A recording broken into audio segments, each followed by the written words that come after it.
It's been a minute since I have released a wine soap or a booze soap in general. Like, I think maybe a literal minute because I seem to really like working with the liquors. But that's what we're doing today. I am releasing, or showing you rather, my final wine soap in the wine soap line, and we are playing with the design a little bit. But before I talk to you about the last wine soap, hello, I'm Mrs. Soap and Clay. Let's make stuff.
How's it going, Sudsers? Welcome back to the channel. You are at Soap and Clay, where we make all the boozy things, apparently. It seems to be my shtick. I never realized how many booze soaps I made until I started doing the channel. And then, like, it's a lot. It's a whole lot. And that's crazy. But today we are making the final soap in the wine soap series that I've had in the line for several years. And it is called Sauvignon Blanc. Now, the Sauvignon Blanc is done in a slab mold, but I have shown you slab molds on the channel multiple times, and I'm going to show you another way that you can actually work with slabs. So it doesn't have to be the individual bars where you're actually looking and designing everything from the top down. And so what you see in the pour is what you're going to get in the cut.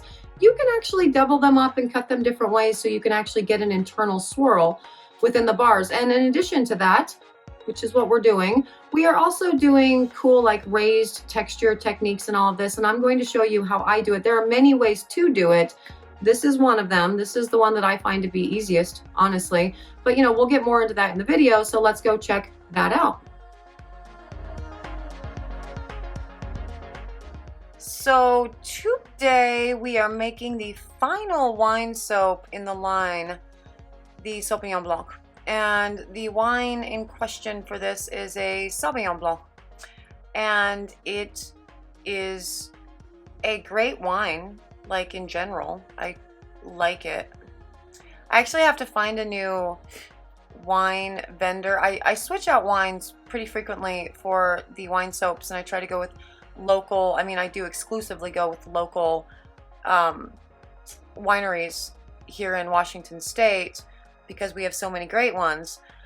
But the person I got this wine soap from, she unfortunately closed. COVID closed her doors for good, and that's super sad. And so I'm going to have to find a new one for this wine, and you know, that sucks.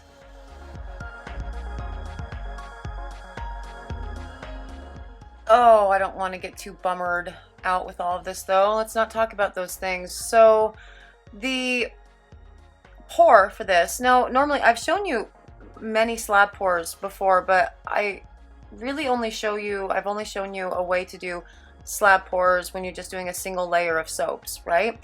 And slabs can be used, depending on the size of the slab, can be used for any number of things. Like, there are slabs that can be poured into to then be cut down into loaves that then can be cut down into your standard bars. And with this one, what I am doing is essentially a double batch of what I would normally do. Well, this is what I normally do, but what you've seen me do before with a single, I'm doubling it up in this slab because there's room to, and we will then cut all of the bars in half from top to bottom to get, you know, well, for this batch it's 24 bars instead of 12. And for this I am using, it's a raised pattern soap thing, and there are lots of ways to do this. You can use silicone molds, you can use if your batter is thick enough, you can actually take like a metal tool that you have shaped out of, you know, a piece of jewelry wire or baling wire, whatever, and pull patterns up through the soap. Or you can do it this way. Now, these are just little cheapo like fondant mats that I got from, I think, Michael's a bajillion years ago, that I just sort of cut down to kind of fit into the mold. And I've put a little bit of white batter down into the mold to fill in all of the recesses, right? And then scraped off the rest of it. So the part that's raised will be white, and then the rest will be a green and white swirl. Now, I put into the white portion some crushed grape seed for this one. So for the wine soaps, I have 2 exfoliating bars and 2 not exfoliating bars. And that's generally what I do with all of my sets. Whenever I'm doing a 4 thing, it's usually 2 are exfoliating and 2 are not, because I love an exfoliating bar, and I assume everybody else does too. Now, for this, the kaolin clay has been dispersed in the scent blend. And the scent blend for this, it's a little woody, as well as it still has some grape notes to it, and a very crisp finish, like almost a cold finish.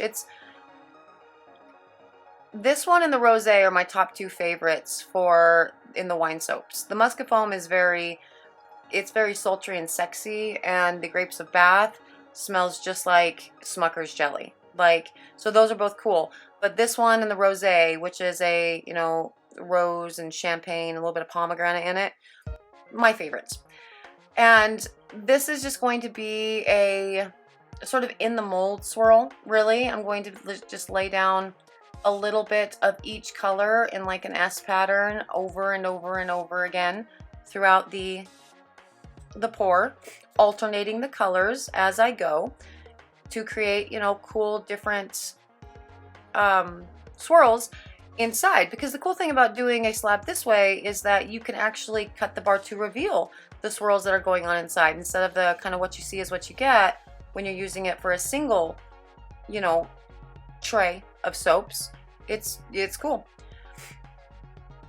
Yeah, no, I don't know that I cannot go on the bummed thing. I am actually very bummed. So Vino Aquino shut their doors, and that bums me out, because they were an awesome winery on 6th Ave.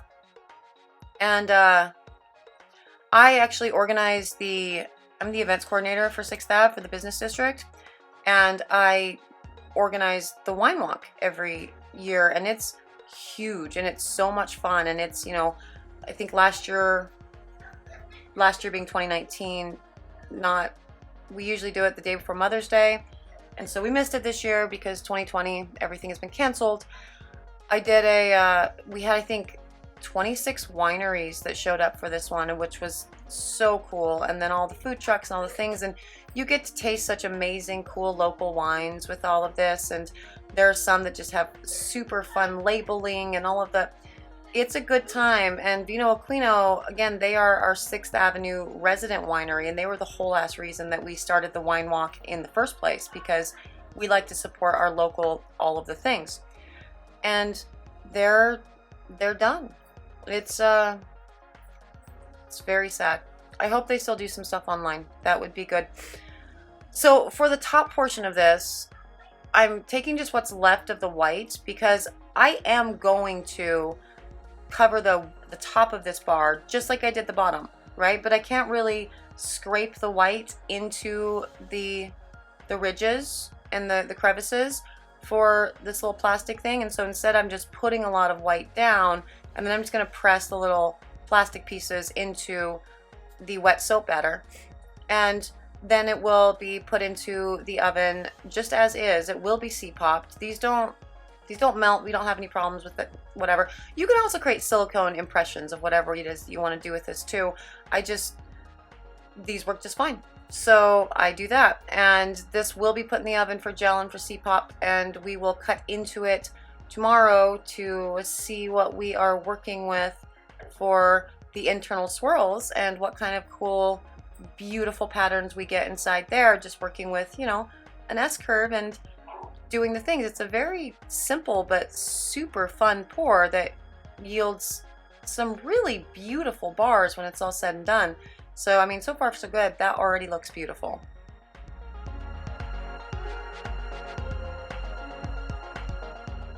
Okay, let's cut this one open. I just realized as I was looking at the Sauvignon Blanc on the thing, A, Sauvignon Blanc is kind of hard to spell, and I don't know if I spelled it right in the last one. And two, I just remembered that on the back of these cigar bands, this one is called the Boyfriend Stealer. Because it's just that good. That's, I like that. Now, these will get peeled off, and see, you get the cool ridges and everything on the top of the bars that way. I love that, and a different texture on that because I used a different, I used a different pattern on the little plastic thingy, really. And for where the pieces match up, I just smooth them out with my hand and do the thing because the soap is still quite soft. And then the exact same thing will be done to the other side of the soap, right? So just peeling it out of the butcher paper and peeling off the plastic thing, and then everything gets cut up into different pieces, and that will be awesome. You know, one of my friends actually recently started making wine, and I got to try it, and it was so good. Like, I love different crazy wines, and I'm not actually a wine person. I don't, I'm not. My parents were wine people. They did the Napa thing. They would go on the vineyard tours, and then like there would be like once a month there'd be like a case of new wines delivered to the house, and so you'd be coming home from school and have to bring in this big old box of wine. They were into it. I kind of look at wine as like soap, really. It's everybody has a different nose, everybody has a different palate, so it's a very kind of personal thing. So not everybody's going to like every soap scent, not everyone is going to like every wine. So I tend to just pick the wines that I drink off of the labels.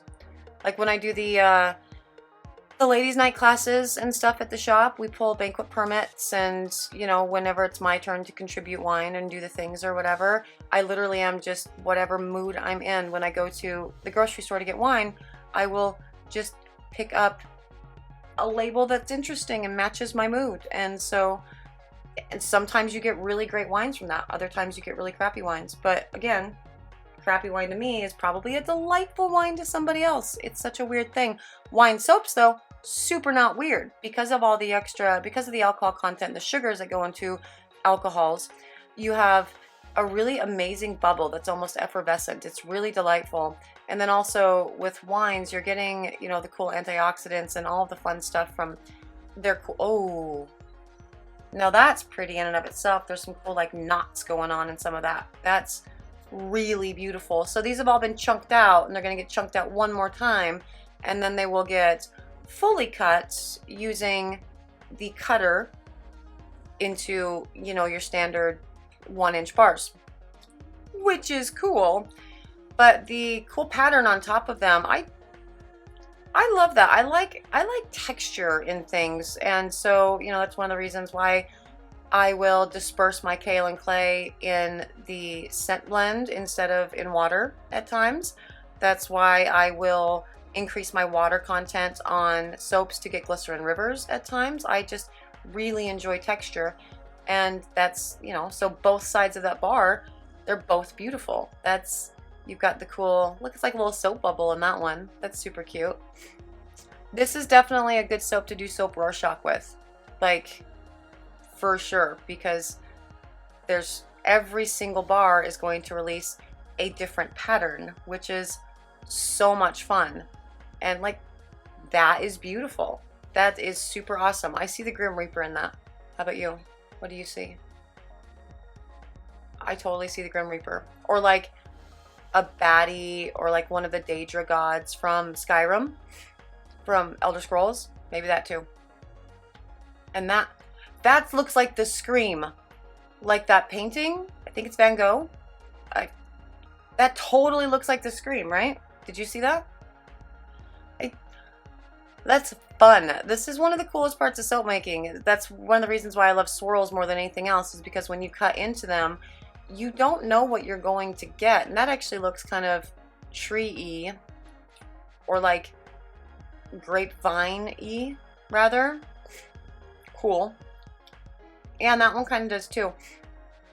But yeah, no, swirls are the best because of precisely this, because you get to cut into the things and you get different patterns in every single bar, and it's delightful. There are no two bars the same, whereas with like layered soaps, well, every single bar is the same.